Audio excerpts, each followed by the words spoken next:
From Anshe Sfard Beth El Emeth Congregation, it's time to take 10 Minutes for Torah with Rabbi Joel Finkelstein. Welcome to our discussion of Parshat Vayeshev, the Lashon Hara of Yosef, the slanderous speech of Yosef. If we look in the Parsha, we find a great accusation against Yosef, Joseph, who's known otherwise as Yosef HaTzadik, Yosef the righteous one, Yosef who later on is to issue the advances of beautiful wife of Potiphar. But nonetheless, at the beginning of the Parsha, we find him accused of Lashon Hara, evil, slanderous speech. It says that Hunar b'nei Bilha b'nei Zilpan she'aviv, that he was a young man who hung out with the children of Bilha and Zilpah. That's Dan and Naphtali, Gad and Asher. These four younger tribes. Yosef, a younger brother, hung out with the younger tribes. And Yosef brought bad tidings to his father. Now, what kind of bad tidings? Diba ra'ah is a language used in connection with the spies, the 12 spies who spoke slanderously against the land of Israel. It's something very bad. It's something very incendiary that you speak. What was it? Rashi has, based on the Midrash, three ideas. That they're making fun of my friends, of the children of Bilha and Zilpah, of Dan and Naphtali, Gad and Asher. They call them slaves because they come from the handmaidens. Chashudin al harayot. These brothers are questionable when it comes to matters of promiscuity. And also, ochlin ever min achai, they eat from the living limb. Now, exactly how could we accuse Yosef? How could Yosef be accused of such a horrific crime of Lashon Hara? Well, in fact, the rabbis dive deeper into it, and they say that many tzaddikim were Yaakov and Yosef. Both were guilty of Lashon Hara, and for it they paid a price. That indeed, Yosef spent years in jail. Yosef he himself was accused later of arayot. He himself was accused of being a philanderer with the wife of Potiphar. He himself was later not just called a slave; he was a slave, so that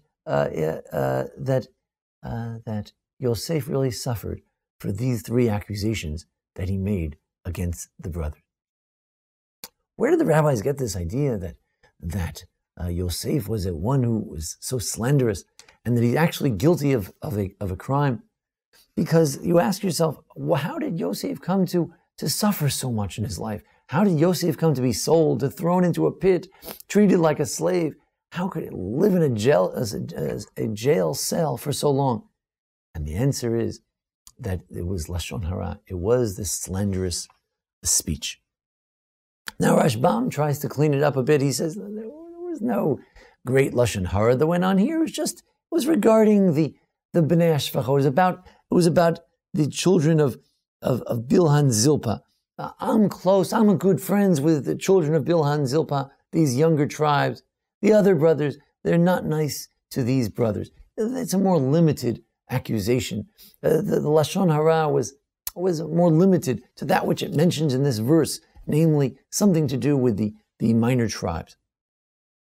This Sforno also tries to clean up the act and say that it's really not so terrible. After all, if Yosef is a ben zikunim, it means that Yosef is not just the youngest child, but he's the one in charge of managing the family. The others are older, they're actually doing the business. Yosef is sort of like a spy to go and see how the business is going. And perhaps they're not using the best seichel, the best judgment. Maybe they're losing some of the sheep. And he just came back and he told his father that there were some reports of lost sheep or other matters relating to being a shepherd that perhaps were not the best. So in that context, he's merely speaking to his father about matters that were important. In fact, there are cases where a person needs to speak Lashon Hara. For instance, even in the Chavetz Chaim, the book about Lashon Hara, he tells us that there are places where perhaps you would need to speak against another. For instance, he says, if you see someone is about to become a partner with someone and you know that that person is perhaps not of the highest ethical standards, you need to tell him to save him from that particular business venture. He says, but there are five conditions that must be fulfilled if you are to speak slanderously against a fellow. Number one, he says, you need to take a moment to consider, is it really true what you're about to tell your friend? Number two, you can't exaggerate it.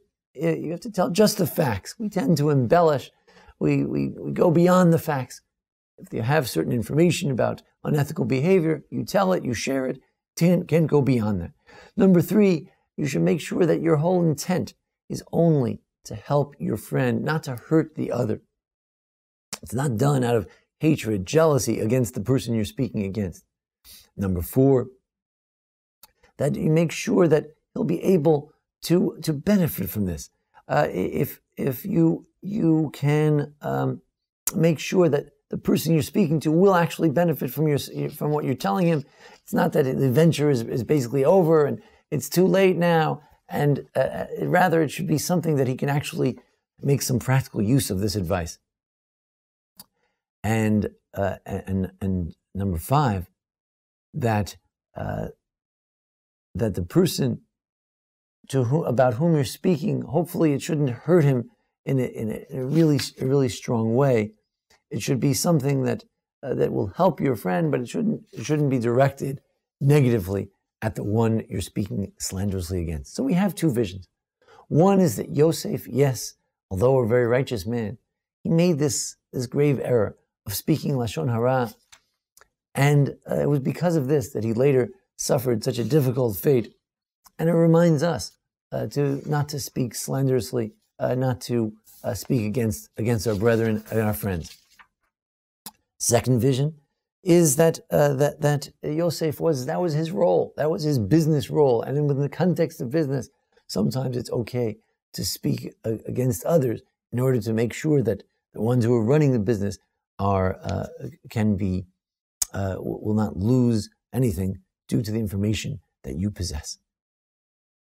This the story of Lashon Hara reminds us that the lines between the two are often not so clear. When is it for business only, and when is it simply slander? When is it for some sort of higher purpose, and when is it just under the guise of a higher purpose and actually just slanderous speech? There is another interesting theory that the Rabbi Menachem Kasher of the Torah Shlema expounds upon, and that is that some of the activities that the sons of Yosef were involved in may have been activities which, viewing themselves as the followers of the Torah, what they did made sense. But as sons of Noah, there were different laws that pertain. Perhaps they're just simply sons of Noah. They're Gentiles. The Torah has not been given yet. And it was actually a halachic, a legal debate between Yosef and the brothers as to what their status was, whether shechita should be done, when the animal could be eaten at what point he was considered a dead animal, such that they could be eaten. And perhaps his accusations related to two different visions and views of what their legal status was, more as Jews and all the laws of the Torah pertaining to them, or as Noahides, Gentiles to whom the 7 laws of Noah would pertain, and therefore a different law would come out. So perhaps it's not slander or not slander, maybe it's just all a matter of perspective. And sometimes when we do slander others, we fail to take into consideration that there could be a different perspective on what they're doing. We may feel that a certain slander is necessary. We always have to remember, we have to remind ourselves that perhaps looking at it from a different perspective, perhaps what the person has done is not as bad or not bad at all, depending on your perspective.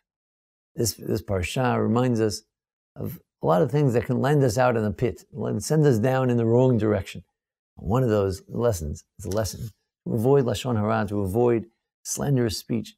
Be very careful about how we speak about others. Hopefully, it will land us not in the pit, it will take us to good places. being careful in Lashon Hara, careful in this realm of life. It's very challenging. It's one of the greatest challenges, most difficult mitzvot there is. But hopefully, we can learn the lessons of the Parsha, remember where it led Yosef. Hopefully, remember to love our neighbors, ourselves, and hopefully, out of this love, we'll not speak slanderously about others, but always try to remember that they too may have their own perspective on why they do what they do. And as a result, there may be no need for any kind of slander. Thank you for joining us for our discussion this week of Parshat Vayeshev. Please feel free to join us other weeks to see our archives, previous discussions of the Parshiot and the holidays. Thank you very much to Jason Lefkowitz for making today's presentation possible, and thank you again. This has been 10 Minutes for Torah with Rabbi Joel Finkelstein. To learn more, visit ASBEE.org.